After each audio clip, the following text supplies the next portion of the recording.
MA लोक प्रशासन अंतिम वर्ष के विद्यार्थियों के लिए हम सामाजिक प्रशासन प्रश्न पत्र का अध्ययन कर रहे हैं। सामाजिक प्रशासन में हम समाज कल्याण मंत्रालय के संगठन के बारे में पढ़ चुके हैं। आज हम समाज कल्याण मंत्रालय के कार्य पढ़ेंगे। समाज कल्याण मंत्रालय के कार्यों को दो भागों में बांटा जाता है। सबसे पहले हम पढ़ रहे हैं समाज कल्याण मंत्रालय के सामान्य कार्य। जब हम समाज कल्याण मंत्रालय का संगठन समझ रहे थे तो हम संगठन समझते हुए ही समाज कल्याण मंत्रालय के सामान्य कार्यों को समझ चुके हैं। इस समय हम समाज कल्याण मंत्रालय को समाज कल्याण मंत्रालय के संगठन से पृथक करके समझ रहे हैं ताकि हमें परीक्षा देते समय सुविधा रहे कि हमें संगठन में क्या लिखना है और समाज कल्याण मंत्रालय के कार्यों में क्या लिखना है। समाज कल्याण मंत्रालय के सामान्य कार्यों में सबसे पहला कार्य है सामाजिक कल्याण से संबंधित नीतियां बनाना। हम जानते हैं कि मंत्रालय नीतियां बनाने का कार्य करता है और जब समाज कल्याण मंत्रालय है तो उसकी नीतियों का फोकस समाज कल्याण पर होगा। सामाजिक कल्याण से संबंधित नीतियां बनाना अर्थात ये देखना कि समाज में किस प्रकार के कार्यक्रम की आवश्यकता है और उन कार्यक्रमों को पूरा करने के लिए किस प्रकार की नीतियां बनाई जानी चाहिए, ये देखना समाज कल्याण मंत्रालय का कार्य है। जिस प्रकार की नीतियों की आवश्यकता समाज के लिए परम आवश्यक है, उन नीतियों को तैयार करना समाज कल्याण मंत्रालय का कार्य है। नेक्स्ट, सामाजिक प्रशासन से संबंधित संस्थाओं का नेतृत्व। सामाजिक प्रशासन से संबंधित संस्थाएं अर्थात वो संस्थाएं जो सामाजिक प्रशासन के लक्ष्यों को प्राप्त करने के लिए अस्तित्व में हैं, जैसे महिला विकास से संबंधित संस्था है, बाल विकास से संबंधित संस्था है, महिला आयोग है। ये जो संस्थाएं हैं, इन संस्थाओं का नेतृत्व समाज कल्याण मंत्रालय के द्वारा किया जाता है। वंचित वर्ग से संबंधित आंकड़े एकत्रित करना समाज कल्याण मंत्रालय का कार्य है। हमने पहला कार्य देखा नीतियां बनाना। नीतियां बनाने के लिए हमें आंकड़े चाहिए कि वंचित वर्ग की समस्याएं हैं, जैसे अशिक्षा है या बाल श्रम है, तो कितने बच्चे हैं जो स्कूल नहीं जा रहे हैं और उनको स्कूल जाना चाहिए, या कितने बच्चे हैं जो बाल श्रम में लगे हुए हैं। इनके आंकड़े होंगे तो इन वंचित वर्ग इन बच्चों को वहाँ से बाल श्रम से मुक्त करवाने का प्रयास किया जाएगा प्रशासन के द्वारा। इसके अतिरिक्त पिछड़ी जाति में कितने लोग हैं, अनुसूचित जाति में कितने लोग हैं, अनुसूचित जनजाति में कितने लोग हैं, शिक्षा का स्तर क्या है, आर्थिक स्तर क्या है, अन्य पिछड़ा वर्ग में कितने लोग हैं जो कि पिछड़े हुए हैं। तो ये आंकड़े एकत्रित करने का कार्य भी समाज कल्याण मंत्रालय के द्वारा किया जाता है। समाज कल्याण संबंधी कानूनों को लागू करना समाज कल्याण मंत्रालय का दायित्व है। ये कानून जैसे कि दहेज प्रथा को रोकना, बाल विवाह को रोकना, सती प्रथा को रोकना, बाल श्रम को रोकना, ये ऐसे कानून हैं जिनसे कि समाज कल्याण होता है। इन कानूनों को लागू करने का दायित्व इस मंत्रालय का है। समाज कल्याण मंत्रालय अन्य मंत्रालयों के साथ समन्वय स्थापित करता है। हमने अभी बात की कि शिक्षा से वंचित बच्चों को शिक्षण संस्थाओं तक पहुंचाने से समाज कल्याण होगा। तो इस कार्य के लिए समाज कल्याण मंत्रालय को शिक्षा मंत्रालय के साथ समन्वय स्थापित करना पड़ेगा। ऐसे ही जिस जिस कार्य से संबंधित, जैसे बालकों का विकास है तो या महिलाओं के विकास की बात हम करें तो मानव संसाधन विकास मंत्रालय है, बाल और महिला विकास है। इन विभागों से मंत्रालयों से समन्वय स्थापित कर कर ही समाज कल्याण मंत्रालय अपने लक्ष्यों को प्राप्त कर सकता है। समाज कल्याण मंत्रालय समाज कल्याण से संबंधित ज्ञान का प्रसार करता है। समाज कल्याण तब होगा जब कुरीतियों से, अंधविश्वासों से मुक्ति मिलेगी, रूढ़िता से मुक्ति मिलेगी, और इसके लिए जरूरी है कि समाज कल्याण मंत्रालय जन जागृति का कार्य भी करे। तो ज्ञान का प्रसार करने का दायित्व समाज कल्याण मंत्रालय के ऊपर है। साथ ही जितने कार्यक्रम समाज कल्याण मंत्रालय के द्वारा चलाए जाते हैं उनकी मॉनिटरिंग करना और उनका मूल्यांकन करना।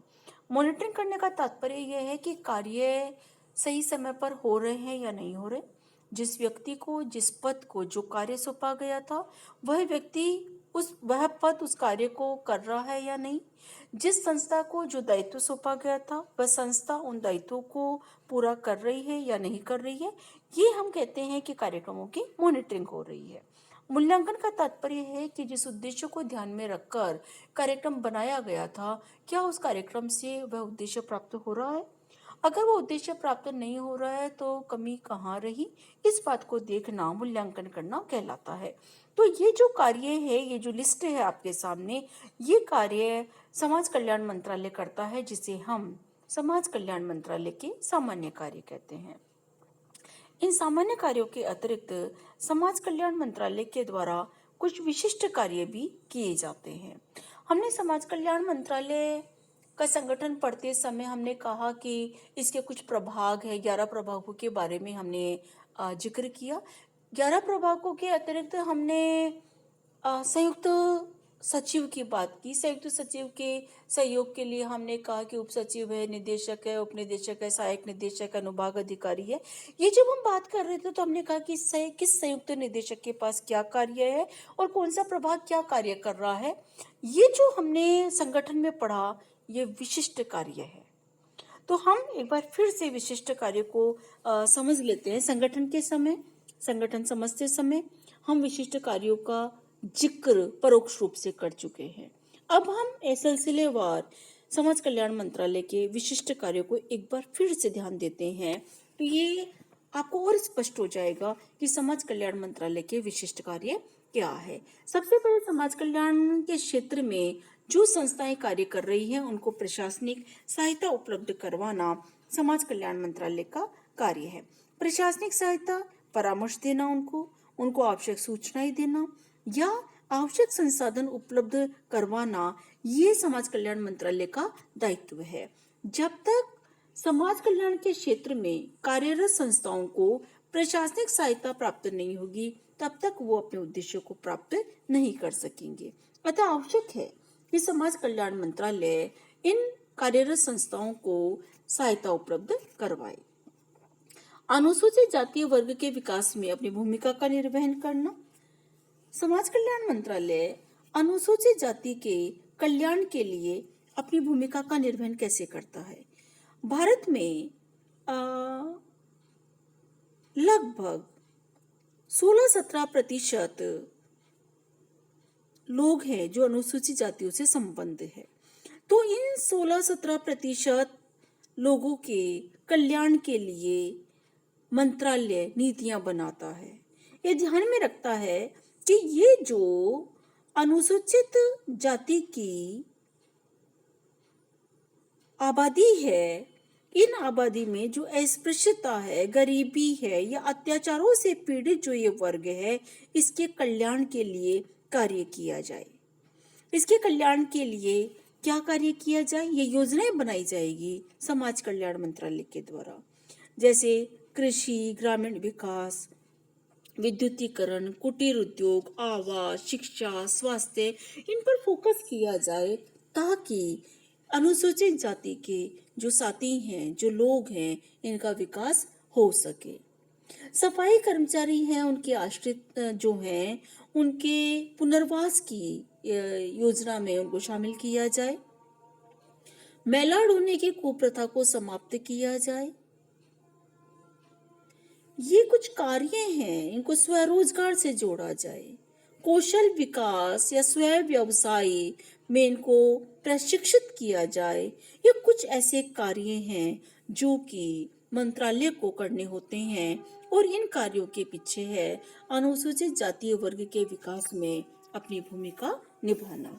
जैसे अनुसूचित जातीय वर्ग के विकास के लिए मंत्रालय अपनी भूमिका निभाता है, ठीक उसी प्रकार आदिवासी लोगों के विकास में भी समाज कल्याण मंत्रालय अपनी भूमिका निभाता है।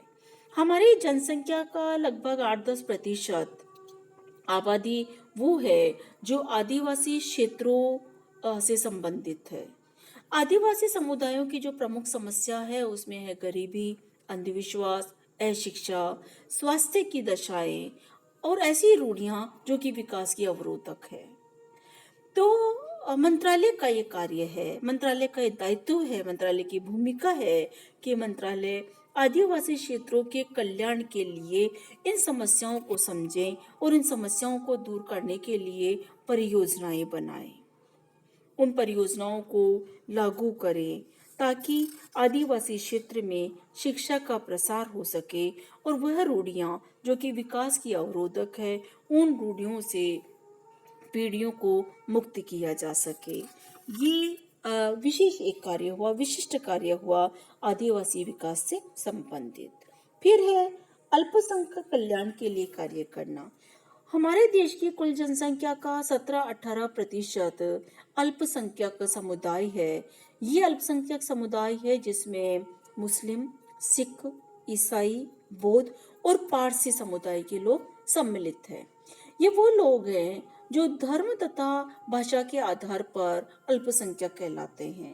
इन अल्पसंख्यक समुदाय के जीवन और संपत्ति की सुरक्षा करना, नौकरियों में इनका समुचित प्रतिनिधित्व का प्रावधान हो और इनके विकास से संबंधित जितनी भी योजनाएं बनती हैं उनका सफल क्रियान्वयन हो, यह देखना समाज कल्याण मंत्रालय का दायित्व है ताकि अल्पसंख्यक समुदाय हमारी मुख्य धारा से जुड़ सके।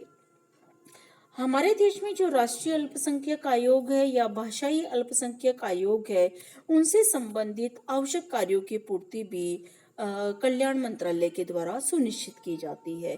तो इस प्रकार अल्पसंख्यक कल्याण के लिए समाज कल्याण मंत्रालय उत्तरदायी है। अल्पसंख्यक कल्याण, आदिवासी कल्याण, अनुसूचित जाति का कल्याण, इसके साथ ही दिव्यांगों के कल्याण के लिए भी यह मंत्रालय उत्तरदायी है। हमारे देश में श्रवण मतलब सुनना या बोलना या दृष्टि या अस्थि बाधित दिव्यांगों की संख्या लगभग 17-18 मिलियन है। लगभग है, ये मैं एक्यूरेट नहीं बता रही हूँ। ऐसे लोग हैं जिनको सुनने में समस्या है या बोलने में दिक्कत है या उनको दिखाई नहीं देता है या हड्डियों से संबंधित कोई विकृति है।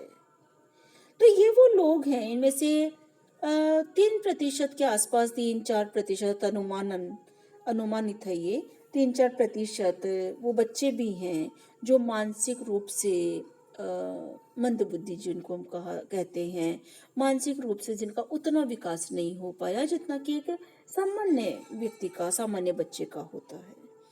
तो इस प्रकार हम देखते हैं कि हमारे देश में शारीरिक रूप से और मानसिक रूप से दिव्यांगों की बड़ी संख्या है। तो दिव्यांगों की संख्या को देखते हुए कल्याण मंत्रालय का दायित्व बढ़ जाता है कि कल्याण मंत्रालय ऐसी योजनाएं बनाए, ऐसे कार्यक्रम बनाए कि इनको समान अवसर प्राप्त हो, इनके अधिकार संरक्षित हो और ये सम्मानजनक जीवन जी सके।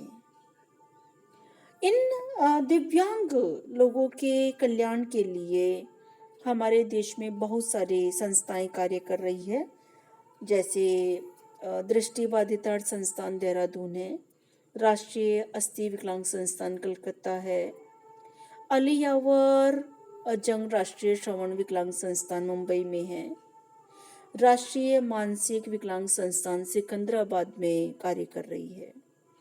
तो इन संस्थाओं को प्रशासनिक सहायता प्रदान करना, इनका नेतृत्व करना, ये कल्याण मंत्रालय का दायित्व है। कल्याण मंत्रालय इन संस्थाओं के माध्यम से भी दिव्यांग कल्याण के कार्यों में अपने आप को इन्वॉल्व रखता है, शामिल होता है।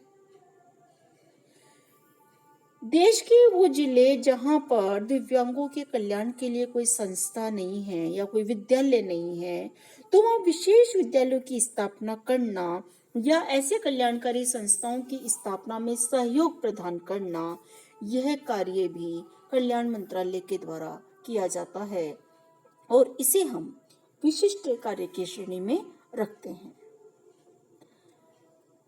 दिव्यांगों के कल्याण के लिए कल्याण मंत्रालय भारतीय मेरुदंड क्षतिग्रस्त केंद्र नई दिल्ली, राष्ट्रीय बहुविकलांग संस्थान, राष्ट्रीय विकलांग वित्त एवं विकास निगम तथा मानसिक मंदता वाले व्यक्तियों के कल्याण के राष्ट्रीय न्यास की स्थापना के लिए तत्परता पूर्वक कार्यवाही की है कल्याण मंत्रालय ने।